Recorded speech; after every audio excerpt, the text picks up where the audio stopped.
हिंदू धर्म के हिसाब से जो चीज़ें होती हैं वो सब भूलते जा रहे हैं। नवरात्रियों में आप जरूर आइए यहाँ पर। ये देखो ज़रा सा, बताओ यार जो ठाठ है रही।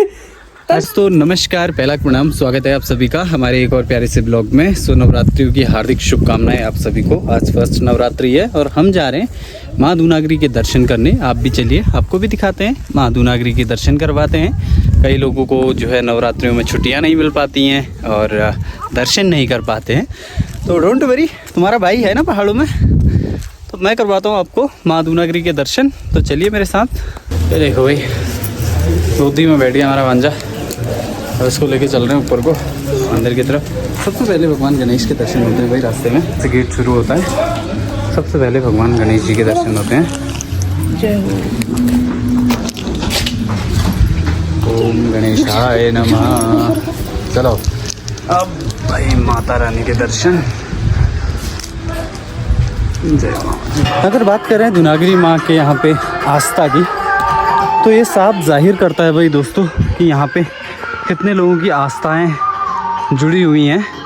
क्योंकि यहाँ पे ये जो आप देख रहे हैं, जो चुन्नियाँ बांधी हुई हैं, ये भगवान से कुछ मांगा गया है। और जैसे कि जब भी उनकी मन्नत या मुराद जब भी पूरी होती है तो इस चुनरी को वो खोल के जाते हैं और जब बांधते हैं उसके साथ जो है एक मन्नत मांगते हैं माँ दूनागरी से। तो आप देख पा रहे होंगे कितनी आस्था लोगों की जुड़ी हुई है।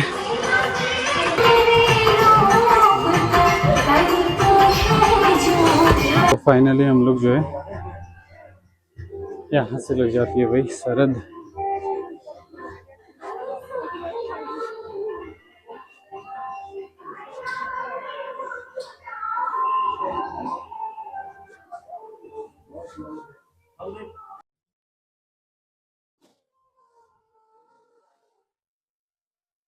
तो ये है भाई मंदिर परिसर।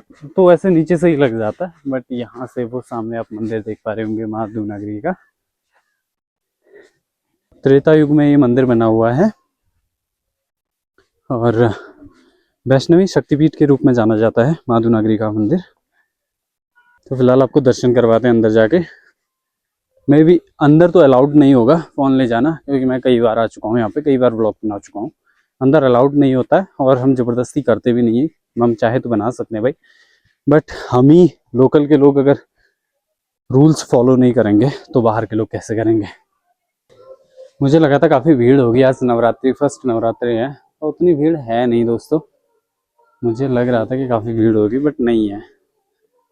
अपनी संस्कृति, अपनी चीज़ें छोड़ के हम ना दूसरी चीज़ें फॉलो कर रहे हैं। दूसरों की लैंग्वेज, दूसरों के त्योहार, दूसरों के पर्व हम जो है सेलिब्रेट करते हैं, बट अपना नहीं। आज हमारा हिंदू नव वर्ष है भाई, और आज आप देखो कोई भी नहीं है यहाँ पे, 1 या 2 लोग हैं। और जब 1 तारीख होती है यानी 1 जनवरी, जो कि इंग्लिश डे में जो है नया साल आता है, तो उस समय इतनी भीड़ हुई थी यहाँ पे कि यहाँ से ना लाइन लगी थी, नीचे से आधे किलोमीटर से लाइन लगी थी। बट अभी यहाँ पे कोई दिखाई तक नहीं दे रहा है। ये स्थितियाँ हैं भाई, अपनी चीज़ें हम लोग फॉलो नहीं करते हैं ना।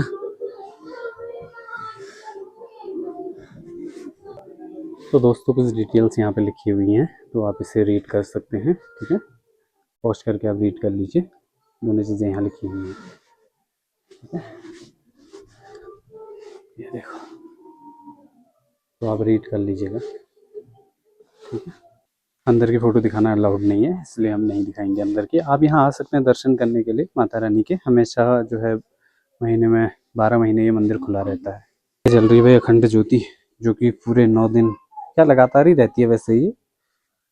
तो अब अंदर जो है अब मंदिर में अगरबत्ती या फिर दिया नहीं जला सकते हैं, क्योंकि काफ़ी ज़्यादा वहाँ पे जो है आग वाग से थोड़ा सा अलग रखा गया है। तो वहाँ के बजाय आप यहाँ पे जला सकते हैं, क्योंकि ये सीधे फ्रंट में है, वहाँ पे मंदिर है और फेस इसी साइड को है। तो यहाँ पे भी आप जो है दिया अगरबत्ती आप यहाँ पे जला सकते हैं बाहर। ये मंदिर का ही जो है मंदिर की जो दिया बत्ती आप जलाते हैं अंदर, वो आप बाहर जला सकते हैं यहाँ पे।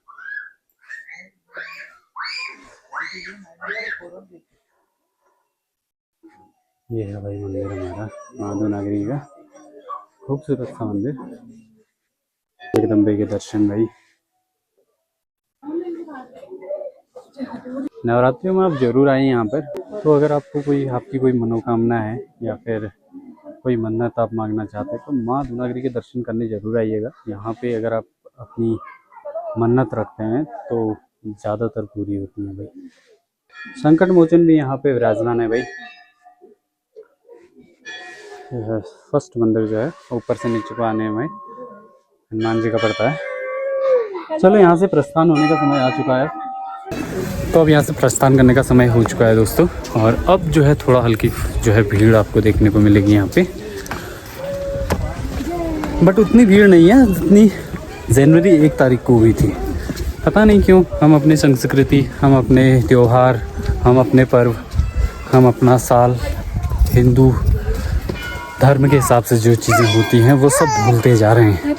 देखो पूरी की पूरी लाइन खाली है, देख रहे हैं आप। और 1 तारीख जो जनवरी होता है, जो इंग्लिश डे में आता है भाई, जो नया कैलेंडर चेंज होता है, जो उस दिन इतनी ज़्यादा भीड़ होती है यहाँ पे कि लोग यहाँ से मतलब आधा किलोमीटर तक भीड़ रहती है। देखो भाई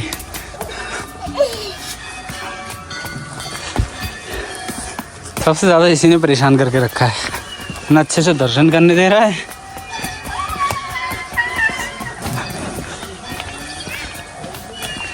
तो यहाँ पे भाई भोजन बनता है, प्रसाद बनता है। तो प्रसाद आप ग्रहण कर सकते हैं यहाँ से आराम से। और जो है ओए ये ना सूट करने दे रहा भाई, ना कुछ दौड़ा दौड़ा के परेशान कर रहा है, परेशान कर रहा है मेरे को दौड़ा के।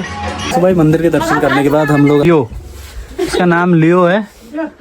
ये देखो जरा सा, बताओ यार जो ठाट है रही ऐसे ठाट हो रखे, देखो ये। अरे तू बैठना नीचे। ये पप्पू दाल वीडियो बनने बता रही। अरे उगजी उगजी खाल में। ये देखो भाई लियो, ओए लियो जा पे लियो। ये राती भी इसके चाहे दूध ना, छोड़ दे छोड़ दे, खत्म हो। अगर करो टिटाट वो खाता ना वो हाथल पकड़ बेचा। अरे अनुजी पिला तुम्हारे हाथ में नाखून लगे चलो। ओए ओए लियो, ओ लियो। जो तो दादी भाग जा ले दी, हाथ पकड़ो गया भीतर। ओ नहीं दिना वही नहीं तो बताओ सब इसके लक्षण है भाई। देखो वही हौसला गिरा देखो पैसा हम नहीं मंगाइए ये जाओ। अरे एक तो ये दूध पीने वाला, ये मोमोज खाने वाला है, कहाँ है? इसको देखो भाई, ये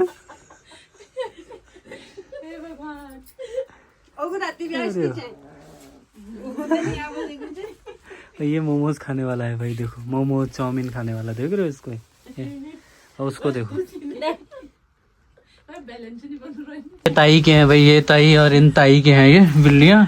एक मोमोज चाउमीन खाने वाला बना रखा है और एक के लिए स्पेशल दूध, जैसे बच्चों के लिए खिलाया जाता है ना छोटे छोटे डब्बे में, तो वैसे। और नाम क्या है उसका अनु? लियो। लियो नाम है भाई। कहाँ से मंगा रखा है? हल्द्वानी से। बताओ यस हार्ड हरी बिरावा आजकल। और मी 1 घंटे पे बैरी मी के ना चाह पानी के ना खाने के ना, तो दादी के खले ना दादी कुछ तो खा नहीं खा। सब अन्नू के काम है। देखो कितना बड़ा है यार ये दुकान की बिल्ली है।